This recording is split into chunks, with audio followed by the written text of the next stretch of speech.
anụtalụ m ezigbo di ife m chọrọ, ife arụ m chọrọ. In fact,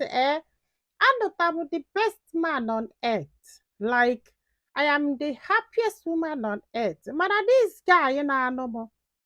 mgbe ọ fụrụ m n'ụba m, ọ na-eshekite obere yọta na so ndị be anyị wee nyeli ya aka after the marriage, o wee kwụzialụ chinchin ife niile gaba agaba yọta na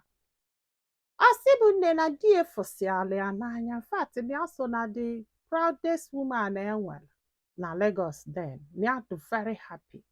due to na di efụrụ ya n'anya na o nwere ife this guy ada emeli. And na this guy ada achụ nwaanyị n'uche nke o na ọ da achụ nwaanyị. In fact, na ya na after God no die, na ya ji this guy wele eme ọnụ. Na ya love si this guy. Si bụ nne na etu ya si wee love this guy bụ na o megodi ya ajọ ife ị na-agụ ya na ebelivuru na ajọ ife ka ọ bụ due to na ya fụrụ di n'anya so much. So ọ sị bụ fa bili ọ na-aga o. Ọ sị bụ nne na ya mụtara ụmụaka na-atọ o. Ofu nwoke na nwaanyị na-abụ fa na-abụ bili ife niile na-aga. Ọ sị ma anọgide one day di ya wee kpọọ ya wee sị ya na ọ kakwanụ mma na ọkpọ ụmụaka gaba UK kafaje nọ n'ebe afọ gụọ akwụkwọ and na insecurity dị too much yọta na nke a nọ lụsọsọ ya hia na-abịazi na-evisit fa ya wee tie si ọkwa ya kwuru na ya nwee the best husband on earth, na o nwere onye ọ gbaala ya na ya na-agba when it comes to husband na ya pick the best. Aka na-ekwu di ego nọ na UK o. Ọ sị bụ na ya na ụmụaka wee gaba UK ya wee lụọ wee tisie ụmụaka ya na school fa agụba akwụkwọ ife niile na-aga ọfụma. Ọ sị m oge ọbụla ya na di nọ na fon, oge ọbụla ya na di nọ na fon, kwa abalị ya na di nọ na fon, ihe niile na-aga, ọ na-esend lefe ego, biznes ya na-aga, papa ya na-enye contract, everything working well. Diọkpala ya wee gaba university gasịa wee chọba ọlụ. Mana before nweta ọlụ ịmagolo ka o tisila akwụkwọ, papa ya wee sị anya nata kiafia maka na ya gba na obido ọlụ kịta na ọ ga-ete ekikwe ihe dịka 3 to 4 years before nata yọta na at least ya nata ka anyị na ya na-abụ nọ asị nwoke na nwoke fụ onwefe ka fa kpalịa na ịmago na asị na nna na nwa before obido ọlụ ya wee kwelu ya wee gwadi ọkpali ya dukwa excited wee kwado wee naba ịma na ọdụ only son ya ji wee na-alụ onye na papa ya wee nọ. Ọ sị m nne ọkwa ịfụrụ n'ụwa gaa trọs na nwoke o ka e gwara wa trọs nwoke n'ụwa nne ya dị redi inye ndụ ya maka die etu ya si wee fụ this guy n'anya like na ya dị redi tụma ife ga-emeda guy na-enye ndụ ya maka die na the guy ada eme ya ajọ ife n'iru ya like ife sọrọ anya mee na ọ dị oke. Ọ na-ama ife di ya gwara nwa ya nwoke na o nwere ebe a chọọ idi ya wee je ịghọta kịta na ife ya ji wee chọọ idi ya wee gaa ebe afọ bụ in case achọ ọnya afụghọ ka ọ ghọta.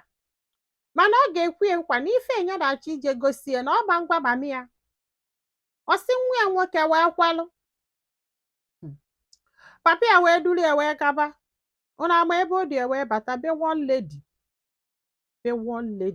Unu ama ife this lady mụọlụ die nwoke na-atọ n'ofu nwaanyị. Fa wee bata o wee kpọpụta ụmụaka wee sị nwa ya nwoke na ụmụaka niile bụ ụmụnne o, na ụmụaka niile bụ ụmụnne na ọ bụkwa na achọ ọnya afụgọ na nwaanyị a ga-akpọta ụmụaka ka fasolu wee rala oke ya ga-ekedobelufe ịghọta na andị ya gwakwana mami ya na ụmụnne bụ ihe a niile ịghọta na ọ ma na o nwee ka ije nwoke si wee dụ ịghọta kịta na ọ bụgolu adọlt na o kwesịrị ịghọta. O si bụ diọkpali ya kụjasịla akụja na diọkpali enwere ike ibelivu. Ọ si ya chekwela o na isi na ọ gị gbụrụ ụmụaka niile. Ọ si ị na-anụ mama fa anụ. Ọ sị bana ya da anụ mama fa anụ o mana ife ọ mụọrịa bụ ụmụ 4. This woman sị ya bụrụ ụmụ na-atọ wee bido wee nwebe nsogbu ịghọtago na mgbe ya na-enwe nsogbu ya na-epush ka agbalụ ma ya ga-amụtakwu nwa ọbụgodo usoro oge maka na fa ji ego nwere fa ji ego eme di esi anya hapụ anya bada na onwe ya bada anya hapụ na ofu nwa ezugo na nsogbu adọrọ ofu nwa isi oke ya na-epush ọjụọ ya sị ka emezi ọjụ si anya hapụ ife a na ofu nwa ezugo kedu ife a ji nwa nwa eme ọkwa eme kafa na bọgụ kafa mee nna kafa mee ibie ya wee shọtụọ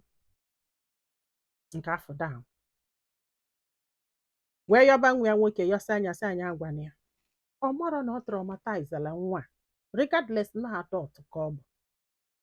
nwa ya nwoke wee jesie wee bata wee kpọọ ya wee sị ya mama na o nwere ife achọrọ egwu ya mana ọ ga-epromise na ọ banji wee nwee okwu wit papia ya sị a kedu ihe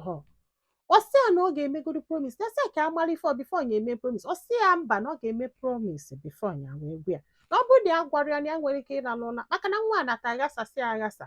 ọ dịrọ ka mmadụ abalị ọ na-adagharị ya na-asị kedu ife mee na Naijiria ịghara arụ ọsịwa ka ife mekwe nunu na o kwere ekwu ife o wee bịa ka open up wee sị ya na papia ga-eje ebe one lady kpaa afa the lady na ife papia na-akpọ the lady bụ selesele na ọ mụọrị ụmụ na-anọ ụmụ nwoke na-atọ n'ofu nwaanyị ọsịbụ ka diọkpali ya kwụsịrị ya pass out ya pass out agbabia mmiri tibe mkpu kpọba 911 eburu ejebe ụlọ ọgwụ wee triti sie ya wee nata die na-akpọ ya na ekwere epik kọp die na-akpọ ya na ekwere epik ka ọ kpọọ ụmụaka sị ya na arụ adọrọ ma nafa ya wee chekịta ife a ga-eme na ya mụrọ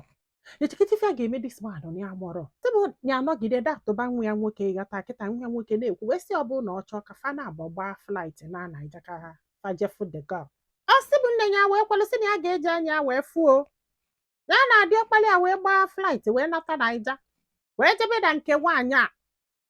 wee luo wee fụ ụmụaka na-anọ ọnụnwa carbon copy die ya wee jụba the woman wee kọba etufasi wee kwu nwunye ejikwa nwee nsogbu